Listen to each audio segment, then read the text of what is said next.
Right, so we've now passed the halfway point of the sham ceasefire between Israel and Lebanon, Israel and Hezbollah, and of course where Israel is supposed to be leaving Lebanese territory, it has looked for some time like they have no plan to do so quickly, if at all. They need only leave by day 60, the day the ceasefire ends after all, for them to basically decide to reinvade Lebanese territory the very next day. It seems even that is something Israel feel under no obligation to actually do. Now, the narrative now is that despite agreeing to this ceasefire, Israel's word is precisely as worthless as so many people around the world knew it would be. The narrative now being one of, we might not bother to leave now after all. We've taken no notice of the ceasefire agreement up until now. We've continued to attack Lebanese settlements, continued to press forwards into Lebanese territory, continued to gain ground. Why would we give that up now? But on the flip side, Lebanon and Hezbollah, aside from the occasional warning shots to adhere to the ceasefire being sent Israel's way, they've not actually raised arms again against Israel. But with that having fallen on deaf ears, they've tried something else now, and that appears to have been a lot more effective.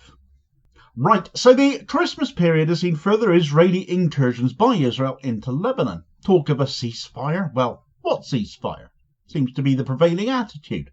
I took a look for the most up-to-date numbers of violations of said ceasefire by Israel this morning, and it seems that by December 22nd, 816 violations of the ceasefire had been recorded, and that's the most recent count, and it's almost certainly well out of date by now. Also, by December 22nd, 45 Lebanese people had been killed by Israeli forces since this ceasefire supposedly began. Israel have never taken the blindest bit of notice of it, have just kept on moving in on more and more Lebanese territory, while Lebanese forces and Hezbollah meet the terms of the ceasefire. Yet even now, all we hear about is Israel's right to defend itself, don't we? Nobody else appears to have that right, still. However, during that same time period that those 45 people lost their lives, Israel has continued to raid border towns, where 17 people have been arrested by them, bearing in mind they are supposed to be leaving Lebanese territory, all of whom were reported to have been civilians at that, working with livestock and working in agriculture. Other violations reported during this time period includes further airstrikes, drone attacks, intelligence flights over Lebanese territory, machine gun fire, artillery shelling, incursions into other settlements and villages, the bulldozing of Lebanese roads and agricultural fields, putting up barriers to limit the movements of the Lebanese people. They've been booby-trapping houses, and they've been torching and razing vehicles. According to the Lebanese Ministry of Foreign Affairs, 816 violations of the ceasefire agreement had occurred by December 22nd via land and air attacks. It is insane that many times Israel has got away with breaching the ceasefire and nothing, seemingly, has been done about it whatsoever. But when pro-Israel nations like the US and France are supposedly the ones overseeing the ceasefire, it's little wonder their own biases are seemingly underlining their ignorance and incompetence and the blind eye they appear to be constantly casting Israel's way. The UN peacekeeping agency UNIFIL is still somehow managing to continue in its duties on the ground in southern Lebanon, and following a visit to that area by Lebanese Prime Minister Najib Mikati on the 23rd of December, they issued a statement. They do it quite often, in fact. Polite as ever, but very much nailing on the fact Israel and the IDF are not playing ball as they are supposed to be, saying, "Any actions that risk the fragile cessation of hostilities must cease. Israel and Lebanon have recommitted to full implementation of Security Council Resolution 1701. To address outstanding issues, both parties are urged to utilise the newly established mechanism as agreed in the understanding." UNIFIL continues to urge the timely withdrawal of the Israel Defence Forces and deployment of the Lebanese armed forces in southern Lebanon, and the full implementation of Resolution 1701 as a comprehensive path towards peace. UNIFIL is working closely with the Lebanese armed forces as they accelerate recruitment efforts and redeploy troops to the south. The mission stands ready to play its role in supporting both countries meet their obligations and monitoring progress. This includes ensuring the area south of the Litani River is free of any armed personnel, assets or weapons other than those of the government of Lebanon and UNIFIL, as well as respect for the Blue Line.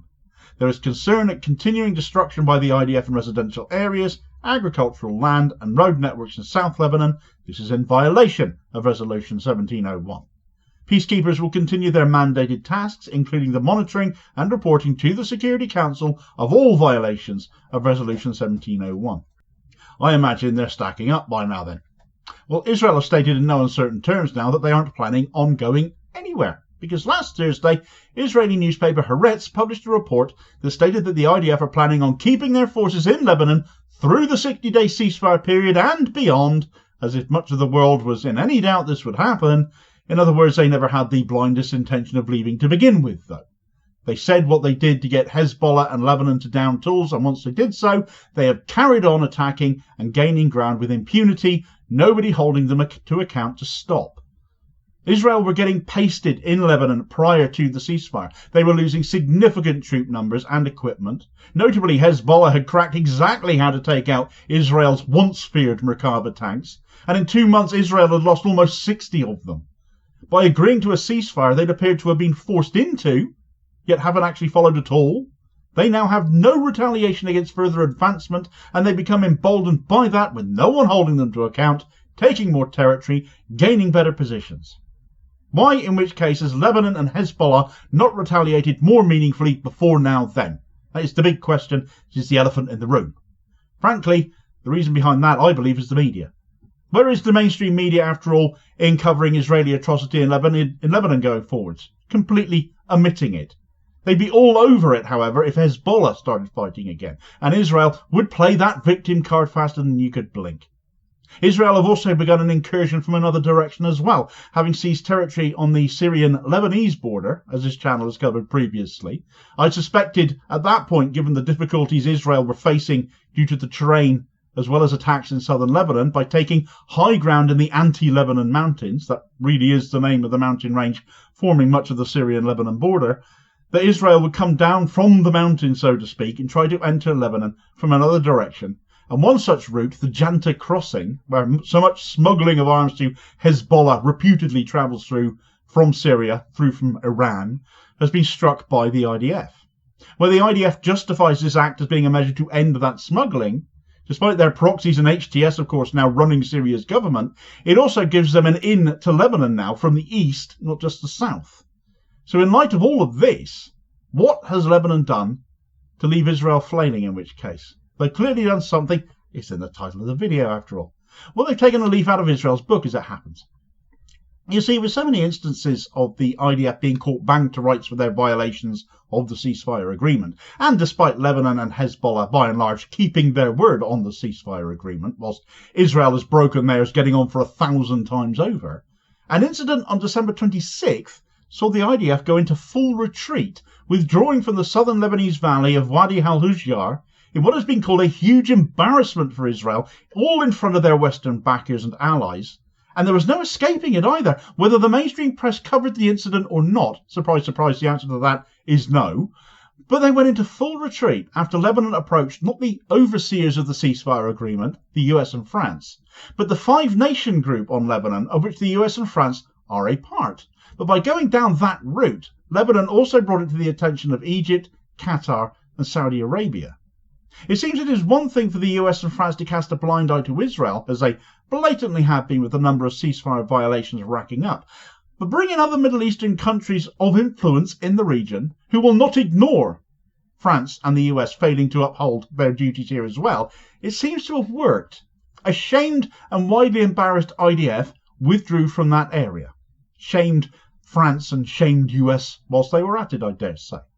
Lebanon called in the authorities. They made a complaint, if you like. They did what Israel always do and cried victim, you could put it, I suppose. And unlike when Israel does it, they were very much not crying wolf, though, with the IDF retreat pretty much proving that. Where Israel are very much getting their noses rubbed in it in Lebanon, though, they're celebrating a multi-million-dollar windfall courtesy of ridiculously wealthy Zionists in the US, having now raised enough money to build a state-of-the-art medical facility slap bang in the middle of the West Bank. And to top it all off, no Palestinians are allowed. It's for Jews only. An apartheid hospital being built there, while the last hospital in northern Gaza has been destroyed. Quite the spectacular set of optics, but never let it be said the state of Israel frankly has any shame, because quite clearly they don't. Get all the details of that story in this video recommendation here as your suggested next watch. Please do also hit like, share and subscribe to the channel whilst you've got this far so as to not miss any new daily content, and help support the channel, which is massively appreciated too. And I will hopefully catch you on the next vid in the new year. Cheers folks.